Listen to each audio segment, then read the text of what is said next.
स्वागत है दोस्तों आपका आपके अपने चैनल मैथ कॉन्सेप्ट कोचिंग में। मैं हूं मंतोष फारत कलाल। दोस्तों आज कुछ अलग टॉपिक पे बात करेंगे जिसका नाम है कार्ल मार्क्स की जीवनी। चलिए स्टार्ट करते हैं। कौन भाई साहब है?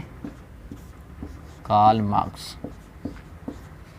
ठीक है, इसके बारे में चर्चा करेंगे क्योंकि एग्ज़ाम के व्यू से ये इतने महत्वपूर्ण क्वेश्चन है कि पूछा जाता है कि कार्ल मार्क्स की जीवनी का विवेचना करे, उल्लेख करे, उसके बारे में व्याख्या करे, कुछ भी पूछ सकता है। तो चलिए स्टार्ट करते हैं। कार्ल मार्क्स का जो जन्म हुआ, इसका फर्स्ट में जानिए कि जन्म जो हुआ दोस्तों, ये जन्म जर्मनी में हुआ। पूछ देता है कि कार्ल मार्क्स का जन्म हुआ कहाँ, तो जर्मनी में हुआ। तो जर्मनी में कहाँ हुआ? तो जर्मनी में राइन प्रांत के ट्रियर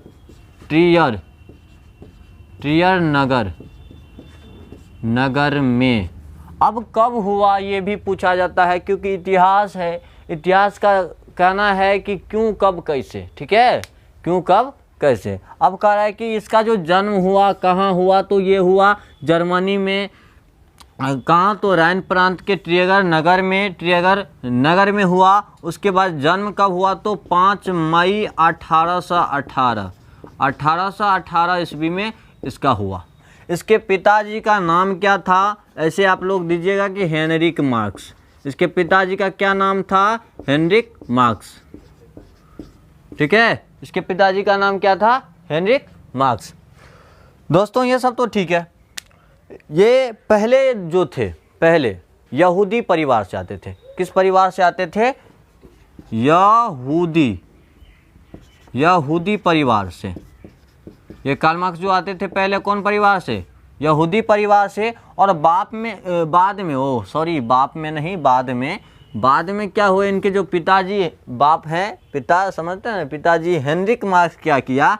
ये ईसाई धर्म को अपना लिए। कौन धर्म को अपना लिए? ईसाई धर्म को अपना लिए। कौन? Heinrich Marx. देखिए ये सब तो बातें ठीक है, सबको पढ़ने में अच्छा लगता है, सब अच्छे से पढ़ते हैं, लेकिन बीच में कुछ रुचि इसके इतिहास में बहुत बड़ा रुचि है। ये बात क्या है कि ये जो 1843 में जब जवान हुए, पहले तो 1818 में बच्चे न थे, जन्म लिया था। जब थोड़ा जवान हुए, मूंछदारी निकला, समझते हैं कि किशोरावस्था में हुआ। ठीक है, पढ़ने में बहुत तेज तराक थे। कौन थे? तो कार्ल मार्क्स पढ़ने में बहुत तेज थे, अच्छे विचार के थे।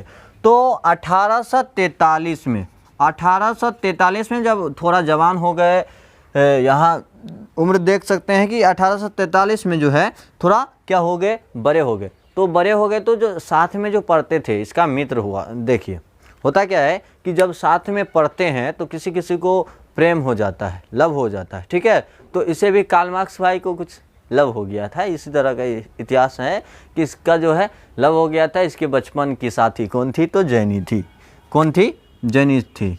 तो जैनी से क्या किए भाई साहब? ये 1843 में जैनी से कौन शादी कर लिए? जैनी से शादी कर लिए। ठीक है, शादी क्या होता है कि ये अपने फ्रेंड से, अब कौन? गर्लफ्रेंड से। कौन फ्रेंड से? गर्लफ्रेंड से क्या किए? शादी कर लिए। तो कब शादी किए? पूछता है कि ये जो साहब जी है, साहब जी कौन? तो कार्ल मार्क्स साहब जी। तो कार्ल मार्क्स साहब जी शादी कब किया? तो ये खचरवा कहते शादी कब किया?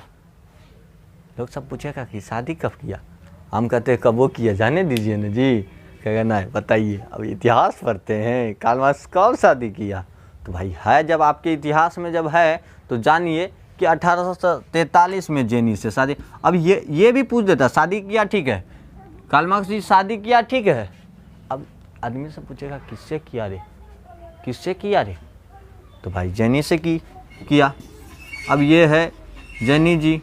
ठीक है, ठीक है, ठीक ना? बड़ा मान लीजिए कौन है ये? जेनी। कहेगा रे मास्टर बाल है कि जेनी है ये? तो जेनी साहब जी है ये। ठीक है, इससे क्या किए कार्ल मार्क्स जी?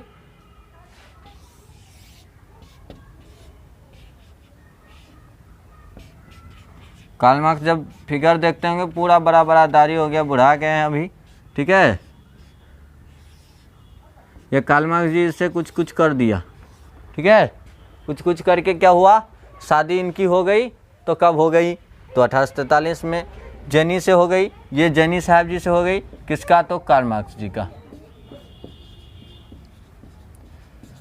तो शादी के बाद, जब शादी हो गई इसकी, तो शादी के एक साल बाद यानी कि 1844 में, कब, 1844 में ये साहब जी कहाँ चले गए, तो पेरिस चले गए।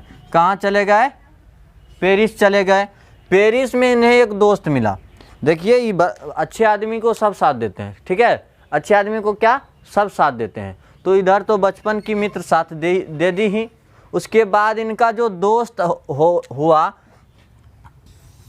अब दोस्त जो इनका है ये भी बोला कि अच्छा दोस्त तुमको हम भी साथ देंगे, ठीक है। इसका नाम क्या था, इसका नाम भी जरा जान लीजिए। इसका नाम था एंगेल्स। इसका नाम क्या था, यहाँ लिख देते हैं, एंगेल्स फ्रेडरिक। इसका नाम क्या था, फ्रेडरिक एंगेल्स, या एंगेल्स फ्रेडरिक भी बोला जाता है, ठीक है, एंगेल्स। जब इन्होंने एक साल के बाद शादी करके पेरिस पहुँचे, कहाँ पहुँचे, पेरिस पहुँचे। पेरिस में कौन मिले, तो इसे फ्रेडरिक एंगेल्स मिले, इनका दोस्त, ठीक है। तो फ्रेडरिक एंगेल्स के साथ क्या किया, ये काम किए। ये हेगेल के विचार से, देखिए बड़े व्यक्ति का, जब आप तो शायरी वारी पढ़ते होंगे, ठीक है, उम्मीद करते हैं कि आप अच्छे व्यक्ति हो तो अच्छे किताब पढ़ते होंगे। तो जब अच्छी किताबें आप पढ़ते होंगे तो आपको अच्छी ज्ञान होती है। जब अच्छी किताब आप पढ़ेंगे तो आपको अच्छी ज्ञान होगी। अच्छे जब मोटिवेशनल देखेंगे तो उसमें थोड़ा जुनून जगता है, कुछ देर के लिए ही सही, लेकिन जुनून जगता है। तो किसी बड़े व्यक्ति की जो आत्मकथा पढ़ा जाता है तो उसमें थोड़ा लगता है कि नहीं, हमको भी ये करना चाहिए, थोड़ा प्रेरणा मिलता है। जब वही कोई गलत स्टोरी पढ़ेंगे तो आपको उसी तरह का दिमाग होगा ही, स्वाभाविक है। तो ये जो साहब जी कार्ल मार्क्स जी थे, तो ये हेगेल, आप लोग तो कहिएगा गेल है ये, ठीक है, हेगेल के विचार से क्या थे, प्रभावित थे। ये सबके विचार को पढ़ा करते थे, सबके किताब को पढ़ा करते थे। तो हेगेल भी वो बहुत बढ़िया आदमी थे।